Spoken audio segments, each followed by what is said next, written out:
A life lost. People often take many things for granted in their day-to-day lives.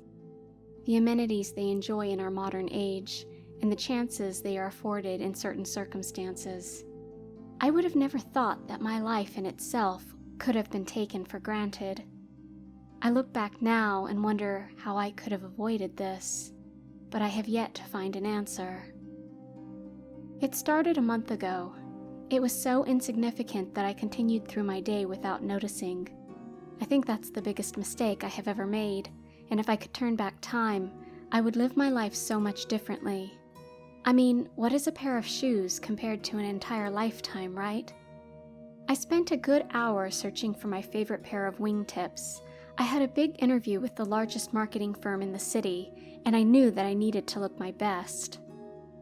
I had made sure all of my clothing had been laundered and pressed professionally. I received the best shave and haircut that Fifth Avenue could offer.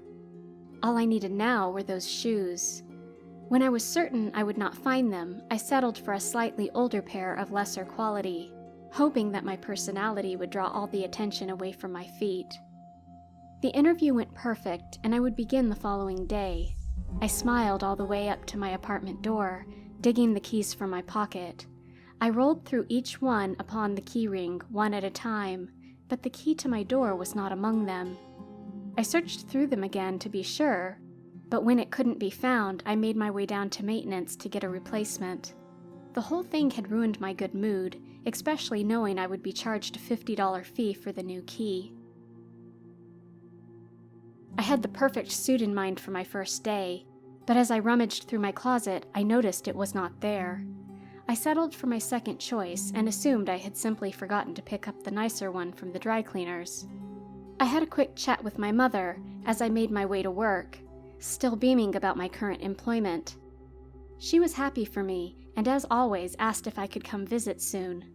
I rushed her off the phone to start my day, still more consumed with my life than anyone else's. A few days later, my boss approached my desk, a frown forming upon his face. When he dropped the stack of paperwork in front of me, I was confused. It appeared to be all my work from the previous day. He questioned if I thought I was being funny when he pointed out that all of my figures had been wrong. I apologized profusely, quickly correcting my mistakes, but it had put me behind on my tasks for that day. I went home exhausted and deeply confused. I knew those numbers, and there was no way I had deliberately gotten them wrong. I was contemplating the whole event as I entered my apartment building, the doorman greeting me. I almost missed his words, but when they sank in, it pulled me away from my thoughts. "Forget something?" The stocky fellow regarded me with a smile. "I'm sorry?" I replied, my eyes furrowed. "You just left 30 minutes ago, sir." His face showing his confusion as well. I shook my head a bit and continued on my way upstairs. I assumed he had been mistaken and continued to my apartment. When I began removing items from my pockets, I noticed one important item was missing: my cell phone. I frantically checked my pockets again, the rest of my apartment, and even went back out to my car. It was nowhere to be found. I left a note with management that it had come up missing, and hoped someone would return it. I would have to check the office the following day, but my hopes dwindled at the thought. If I had left without it, there was no guarantee that it would be there when I returned. By the end of the next day, I gave up my search and simply purchased a new phone. As the days went on, more things came up missing.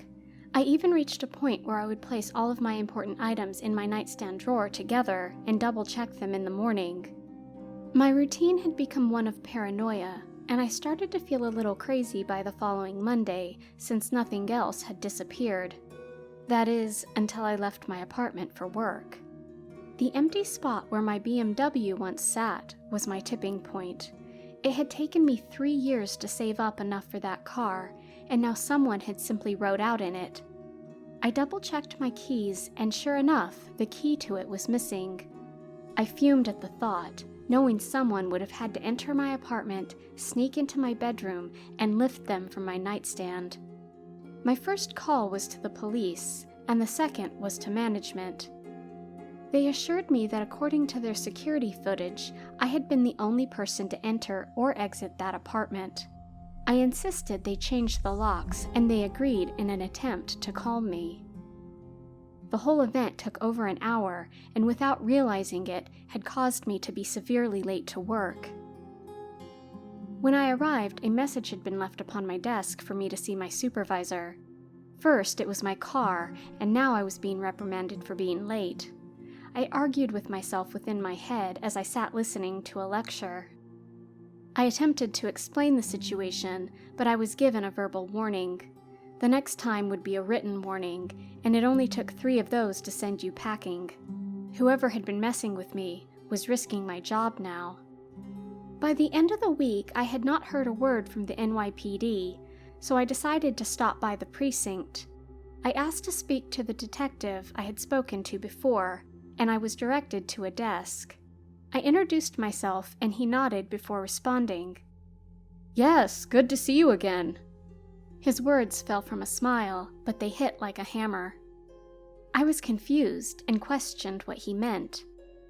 Apparently, my car had been spotted on Broadway. The officers that had been on the scene pulled over the driver and asked for their information. When they ran the information, it all came back clean, the person apologizing to them for not informing them that the car had been located. My complexion must have faded because the detective asked me if I was all right or if I needed to sit down.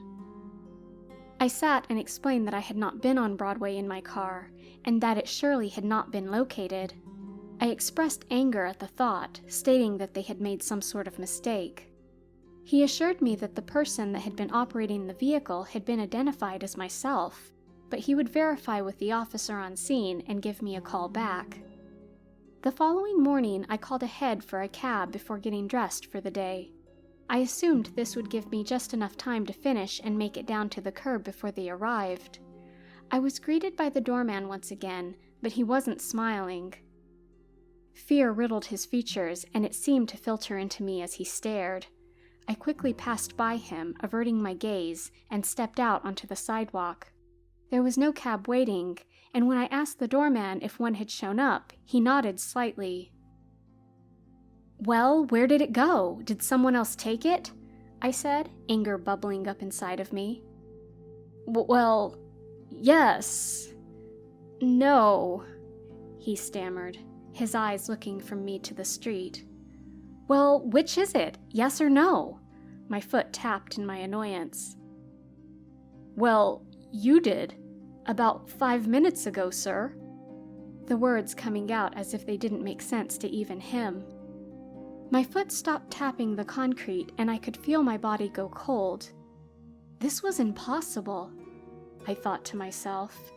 I questioned him to be sure, but he even swore on his mother's life that it had been me that he witnessed enter that cab.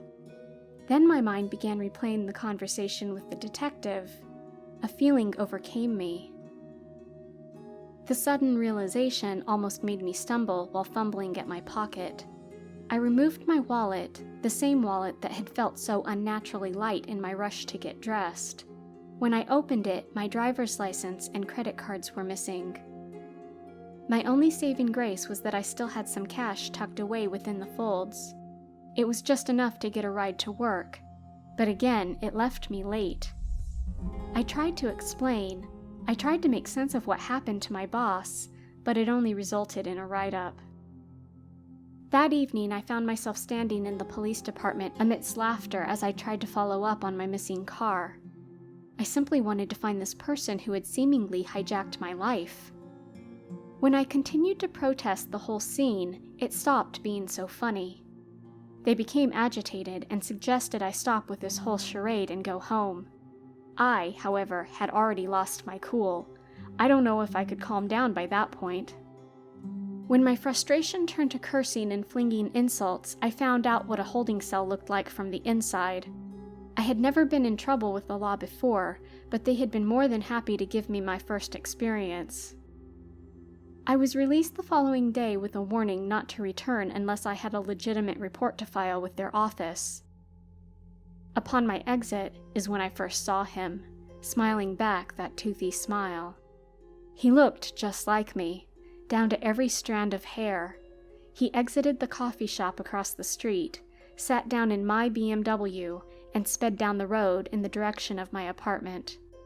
I quickly hailed a cab and instructed the driver to follow the car. As he whipped it into gear and hurried to catch up, I started wondering what I might do once I finally faced this person. If they really held my life prisoner, what had I planned to do about it? When we came to a stop at my apartment building, the doorman's eyes grew wider than should even be possible. Then I started to approach him, and he quickly fled his post, heading straight for the office. I raced up the stairs, not wanting to be stopped.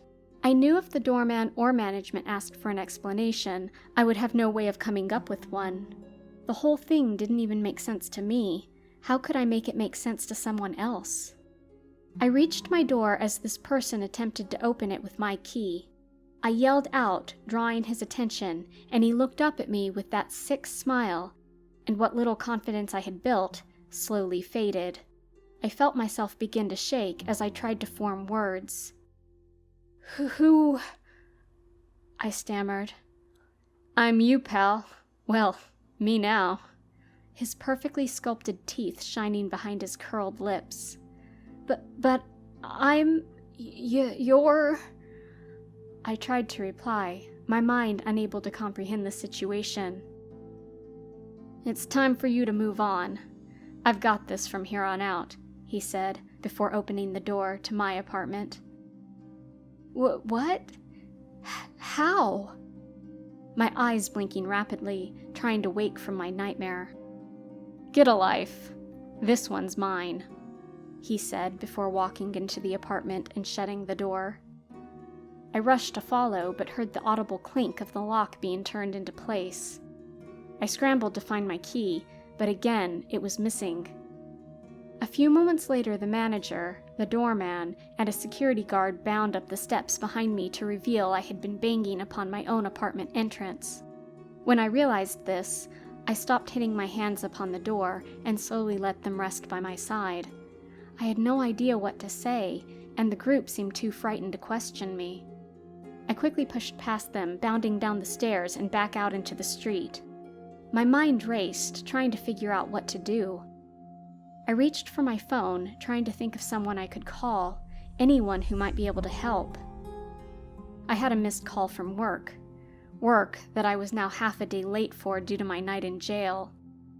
I cringed at the thought of the message that would be left on my voicemail, but hit the button and slowly brought it to my ear. As it played, my heart dropped into the pit of my stomach at the words. Listen, I know you're probably already home relaxing, but I wanted to say I really appreciate you staying late last night and coming in early this morning. Enjoy your afternoon off, pal. His words were so jovial, so happy, so unlike the man that had written me up just a day ago. He had taken my job, my apartment, my car, and my favorite damn shoes. There was nothing left but the clothes I had on my back and what little money he had allowed me to keep in my wallet. The only thing I could think to do was call my parents. They wired me enough money to make it back home to Queens, but questioning why I was broke. I made up an excuse about losing my job and the apartment being fumigated. There was no way I could tell them the truth. When I arrived home, I received a warm welcome from my mother, all while my father's disappointed eyes dug into me from his chair. She offered to make me something to eat, much like always, but I declined. I simply told her I was extremely tired and would just like to rest. She reminded me, as always, where the fresh linens were for the guest room and told me she would wake me for dinner. After about 30 minutes, the phone rang and my mother answered with her normal greeting, her voice just as sweet as ever. Then her voice cracked a bit as she was listening to the receiver intently. "Oh, okay. I thought you were upstairs, honey," she said. "Who's on the phone?" my father quizzed. "It's your son. He's coming to visit," she replied. "Have you lost your mind? He's already upstairs," he barked. I rushed down the stairs, pulling the phone from my mother's hand as the both of them looked at me extremely confused. "Who is this?" I yelled into the phone. It was quiet for a moment. I searched my parents' quivering faces as my mother insisted that the voice on the phone was me. Then the voice came, and even I couldn't tell the difference. It really was my voice. "I'm coming home. I would suggest you not be there when I arrive," he said. I slammed the phone down, my parents begging me to explain what was going on. I didn't know how to. My copy was coming to take the only thing I had left, and there couldn't be two of us. I had no idea what he would do to me, or my parents, to keep the secret, so I did the only thing I could think of. I ran. I bolted out the door, my father chasing after me. I didn't stop until my legs gave out. I received a call today from my mother. She apologized for the incident and thanked me for finally coming back home to visit. She kept talking about how funny it was when I ran from the house. She said she had forgotten how much of a prankster I could be. She loved having me there all weekend and told me to come back any time.